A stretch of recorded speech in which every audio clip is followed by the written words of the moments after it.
நாள் வேலை திட்டத்தில் அந்த விவகாரம் தொடர்பாக அதிமுகவினுடைய நிலைப்பாடு என்ன என தமிழக முதலமைச்சர் மு.க.ஸ்டாலின் அவர்கள் கேள்வி எழுப்பியிருக்கிறார்.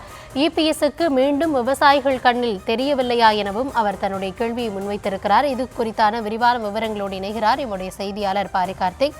பாரி, முதலமைச்சர் தரப்புல என்ன சொல்லப்பட்டிருக்கு? கூடுதல் விவரங்களை வழங்கலாம்.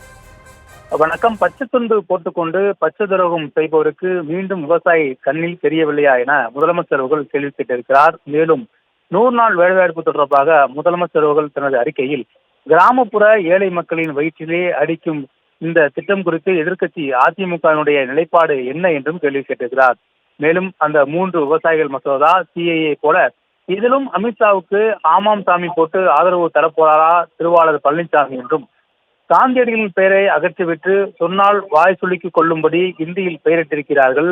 இந்தி திணிப்பை எதிர்த்து வென்ற பேரறிஞர் அண்ணாவின் பெயரை கட்சியினுடைய பெயரில் வைத்துக் கொண்டு இதை எதிர்க்கக்கூடவா தயக்கம் எனவும் கேள்வி கேட்டிருக்கிறார்.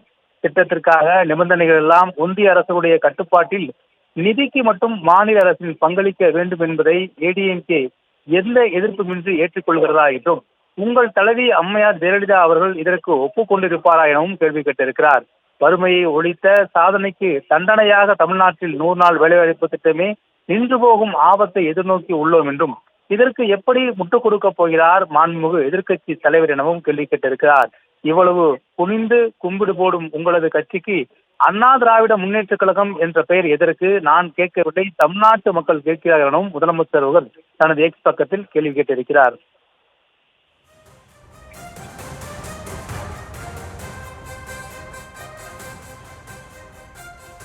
100 நாள் வேலை திட்டம் தொடர்பாக எதிர்க்கட்சித் தலைவர் இபிஎஸ்ஐ நோக்கி தமிழக முதலமைச்சர் மு.க.ஸ்டாலின் அவர்கள் என்ன நிலைப்பாடு அதிமுகவினுடையது என கேள்வி எழுப்பியிருக்கிறார். இது குறித்த உங்களுடைய விவரங்களுக்கும் நன்றி பாரி.